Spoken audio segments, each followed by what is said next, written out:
लड़ेगी आपकी ये पार्टी? इधर देख रहे हो, ये इतनी आज़ादी नहीं देते किसी को दिमाग ठीक रखने की, लेकिन ये हमारी वजह से हमारा दिमाग ठंडा रखा पता तुम्हें, वरना इतना ज्ञान नहीं बांटते थे। हम अपना काम कर रहे हैं। सर ज्ञान नहीं बांट रहा, क्या क्वेश्चन कर रहा हूं मुंह बंद रख, सर। मैं क्वेश्चन कर रहा मुंह बंद रखना। हूं, क्वेश्चन तो करूंगा। क्या कहा ना, क्वेश्चन हो गया ना खत्म, कि हम तय करेंगे ना। चलो इन फ्यूचर जाऊंगा सर आप। हाँ जी, नरवाना आज पहुंचे हैं सत्संग भवन में, जो सत्संग भवन की जो आयोजन में आए हो या फिर पार्टी का भी साथ में है जो प्रचार है, क्योंकि 2024 का विधानसभा का इलेक्शन है हरियाणा में। 24 के विधानसभा से पहले 24 का पार्लियामेंट का चुनाव, फिर विधानसभा का चुनाव। हम लोग राजनीतिक लोग हैं, राजनीति भी इसलिए करेंगे क्योंकि बाबा साहब अम्बेडकर कह गए कि राजनीति में हिस्सेदारी न लेने का सबसे बड़ा दंड ये होगा कि योग्य लोग आपके ऊपर शासन करेंगे। जब हम पे वोट है तो हमारे लोग भी राज कर सकते हैं, हम पिछलग्गू बढ़ने के लिए देश में नहीं। तो आज महाराज जी का जन्म दिवस है, उस जन्म दिवस के मेरा महाराज जी से बड़ा प्यार है, मैं उनका जन्म दिवस सेलिब्रेट करने और सदगुरु रविदास जी महाराज से, भगवान बालक जी महाराज से, गुरु नानक देव से प्रार्थना करने के लिए यहाँ आया कि सदगुरु जी उनको लंबी उम्र दे। और क्योंकि संतों का रहना समाज में जरूरी, संत समाज को दिशा देते, तो उनके जन्म दिवस पे और उनसे आशीर्वाद लेने के लिए मैं आया। और क्योंकि समाज बड़े पैमाने पर इकट्ठा हुआ तो हमारी जिम्मेदारी भी थी समाज से बात करनी। मैंने समाज से यही अपील की है कि समाज लंबे समय से यहाँ दूसरों के पीछे खड़े होकर राजनीति कर रहा है, जबकि बाबा साहब ने हमें वोट का अधिकार ताकतवर बनने के लिए दिया। हम चुनाव में वोट देते हैं और फिर 5 साल पछताते हैं कि हमारा कुछ हुआ नहीं। ऐसे होते होते 70 साल बीत गए। अब तो हमारे लोगों को जागना चाहिए, मुट्ठी बन के ताकत बना के एकजुट होके। और अब तक उन्होंने ऐसे लोगों को मौका दिया जो उनकी मदद नहीं करते थे, उनकी लड़ाई लड़ते। अब काम करने वाले लोगों को भी उनको मौका देना चाहिए। मुझे विश्वास है हमारे भीम आर्मी के प्रदेश अध्यक्ष जी, भीम आर्मी के प्रभारी, आजाद समाज पार्टी के प्रभारी, हमारे राष्ट्रीय स्तर के नेता जो यहाँ रहते हैं, हमारे विधानसभा, जिला, मंडल, संभाग के जो नेता यहाँ रहते हैं काम करते हैं, उनकी मेहनत से आजाद समाज पार्टी 2024 का लोकसभा चुनाव भी और 2024 का विधानसभा चुनाव भी, सभी विधानसभा बड़ी मजबूत से लड़ेगी। क्योंकि आजाद समाज पार्टी अकेले चुनाव लड़ेगी या किसी के साथ गठबंधन? क्योंकि हमें ये भी देखना है कि किस किस विधानसभा तक हमारा काम कहाँ तक पहुंचा, वो हमें तभी पता लगेगा जब वोट की संख्या आजाद समाज पार्टी को मिलेगी। इसलिए हम अपने बलबूते चुनाव लड़ेंगे और बाकी अभी चुनाव में बहुत समय है। सर ओबीसी जो ओपोजिशन के 143 सांसद है उनको जो मैंने उनको सुझाव दिया था कि भाजपा सरकार चाहती है कि विपक्ष ना रहे, जबकि बाबा साहब अम्बेडकर ने कहा कि सत्ता के साथ विपक्ष भी मजबूत होना चाहिए जिससे सरकार तानाशाना। तो मैंने उनसे अपील की कि भाई अब देखो चुनाव में बहुत कम समय बाकी है, आप अगर अपनी रक्षा नहीं कर पा रहे तो आम आदमी क्या करोगे, तो अब आप इस्तीफा दो सामूहिक और सड़कों पर उतर के जनता के दाल के बीच में चलो, जनता से अपील करो, मैं भी आपका साथ दूंगा अगर आप अपनी लड़ाई लड़ोगे। अगर आप नहीं लड़ लोगे तो फिर भाई हम क्या कर सकते हैं। तो मैंने उनसे अपील की है कि मैं भी आपके साथ हूँ अगर आप सड़क पर अपनी लड़ाई लड़ने के लिए जाते हैं। और शायद सुझाव का असर भी है कि आज जंतर मंतर में उन्होंने एक बड़ा प्रोटेस्ट किया है। लेकिन सवाल ये है कि जब तक जनता खड़ी नहीं होगी, ये देश में जन आंदोलन आसान नहीं है, क्योंकि देश में जातियों में ऊंच नीच है, भेदभाव है, बटे हुए लोग। हमारे महापुरुषों ने, सदगुरु रविदास जी महाराज ने भाईचारे की बात की, बाबा साहब अम्बेडकर ने भाईचारे की बात की, माननीय काशी राम साहब ने टूटे फूटे लोगों को, हक वंचित, दलित, पिछड़े, आदिवासी, मुस्लिम, जैन, सिख, बौद्ध, ईसाई, कर्म, जो 85% बहुजन समाज को जोड़ने काम किया। हम भी उसी काम को आगे बढ़ाने का काम करें। हमने संघ बना के, भीम आर्मी का जो संगठन है उसके जरिए हमने दलित, पिछड़े, आदिवासी, मुस्लिम, जैन, सिख, बौद्ध को इकट्ठा करने का काम किया। अब आजाद समाज पार्टी में उनको हम राजनीतिक हिस्सेदारी देके आजाद समाज पार्टी के जरिए हरियाणा में कमजोर वर्ग को राज लाने का प्रयास करें। सर जो किसी के साथ गठबंधन होगा, पार्टी के नेता तय करें, ये मेरा, मैं तो पार्टी का वर्कर। सर उपराष्ट्रपति की जो मजाक उड़ाया गया, मिमिक्री करी गई, कितना जायज है सर ये? क्या ऑपोजिशन ने इस हद पे आ गया है? मैं आपको एक बात स्पष्ट कहता हूँ, शायद वो अच्छी ना लगे, मगर सच कहने में अच्छे बुरा नहीं देखना चाहिए। ये उपराष्ट्रपति तब भी यही थे जब पहलवान बेटे को घसीटा गया, वो भी शायद इसी समाज से थे। जब किसानों पे लाठी चली, वो भी समाज में से थे। और जब हरियाणा में जाट आरक्षण आंदोलन में जिस तरह से हजारों हजार लोग जेल गए और तमाम तरह की मुसीबतें जाट समाज, तब भी ये उपराष्ट्रपति जी।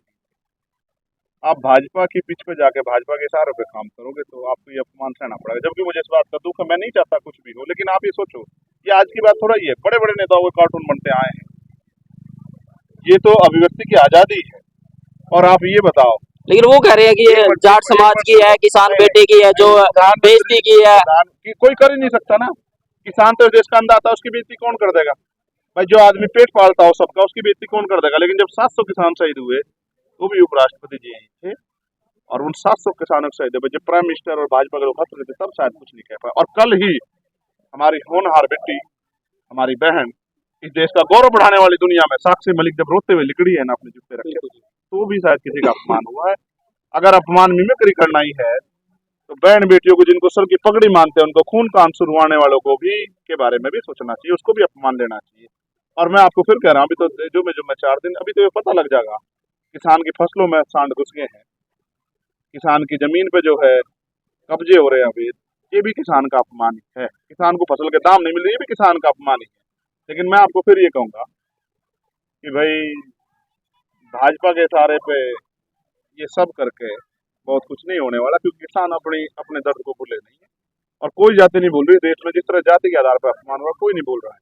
और हम किसान का मेरे मजदूर परिवार के लोग हैं, हम इस एकता को बनाने काम कर रहे हैं। किसानों में, मजदूरों में, मेरे वर्ग में इकट्ठा एकता बन जाए, क्योंकि यही एकता भाजपा को सत्ता से बेदखल करेगी। एक बार तो हमने झुकाया है सरकार को 2 अप्रैल 2018 में, या सदगुरु रविदास जी मार्ग जब गुरु घर तोड़ा गया दिल्ली में, हमने सुप्रीम कोर्ट सरकार को हिलाया, झुकाया है, या फिर झुकाया है किसने, तो किसान ने झुकाया। अगर हम इकट्ठे हो जाए, किसान, मजदूर, नौजवान, महिलाएं, मेरा वर्ग, अगर ये इकट्ठे हो जाएं तो फिर भाजपा को रोका जाए, इसके अलावा कोई रास्ता नहीं।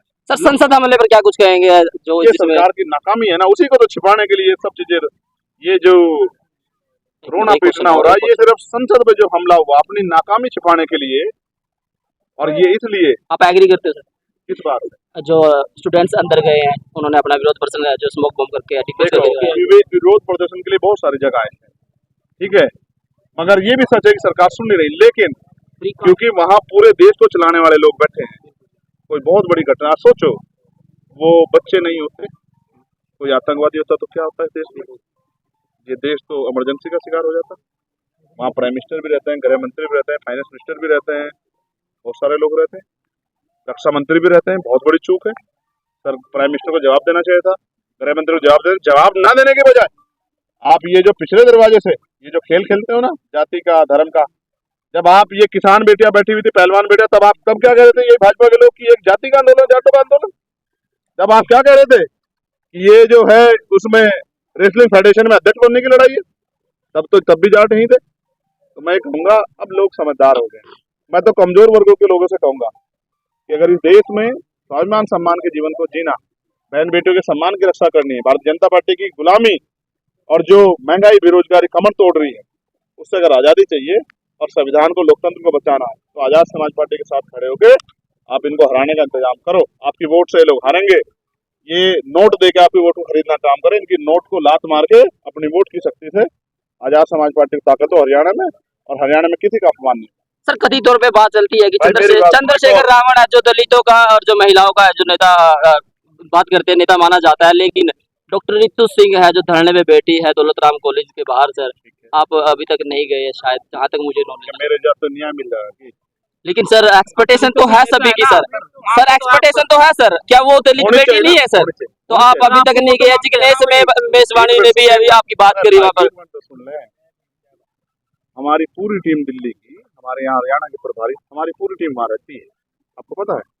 लेकिन आप ही बताओ, कल मैं हरियाणा, उत्तर प्रदेश में जहाँ 26 लोगों की जान गई, उनके परिवार के लोग सड़कों पर रो रहे हैं, उनकी लड़ाई भी तो किसी को लड़नी पड़ेगी।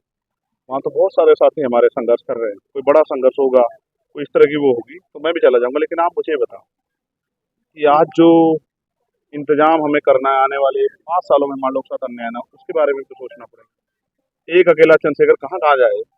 जिन लोगों को 4-4 बार मुख्यमंत्री बनाया उनको भी जाना चाहिए। सर बहुत बड़े लेवल पे वो धरना चल रहा है, 3.5 महीने से वो चल रहा है। कितने बड़े लेवल पे चल रहा है? आप बालक हो भी, आप मुझे बताओगे कितने बड़े लेवल पे चल रहा है? आपको अभी पता नहीं है। यहाँ किसानों ने 13 महीने धरने करे हैं, 700 किसानों ने जान गई धरने, आपने देखे नहीं है? अभी हमें बहुत दिनों के धरना करे, आपने 16 महीने। मैं बड़ा नहीं हूँ, लेकिन चंद्रशेखर रावण वहां नहीं पहुंचे, ये बहुत बड़ी बात है सर। मुझे भी दर्द हुआ इस बात का, होना चाहिए। 16 महीने जेल काटी है। मैंने क्या कहा? मुझे दर्द है ना, तभी तो हमारी टीम आ रही है। तो यार ऐसे बात करूंगा, मैं तो बेकार में कर रहे हैं। सर एक लास्ट क्वेश्चन ये, विधानसभा लोकसभा की जैसे 10 सीटें हैं, लोकसभा की, विधानसभा की 90, तो चुनाव लड़ेगी आपकी पार्टी? इधर देख रहे हो, ये इतनी आजादी नहीं देते किसी को दिमाग ठीक रखने की, लेकिन ये हमारी वजह से दिमाग, तुम्हारा दिमाग ठंडा रखेंगे, पता तुम्हें? वरना इतना ज्ञान नहीं बांटते थे, हम अपना काम कर रहे हैं। सर ज्ञान नहीं बांट रहा, मुंह बंद रख, मैं क्वेश्चन कर रहा हूँ। बंद रखना, क्वेश्चन तो करूँगा। क्या कहा ना, क्वेश्चन हो गया ना खत्म, कि हम तय करेंगे ना। चलो इन फ्यूचर जाओगे सर आप? इन फ्यूचर जाओगे?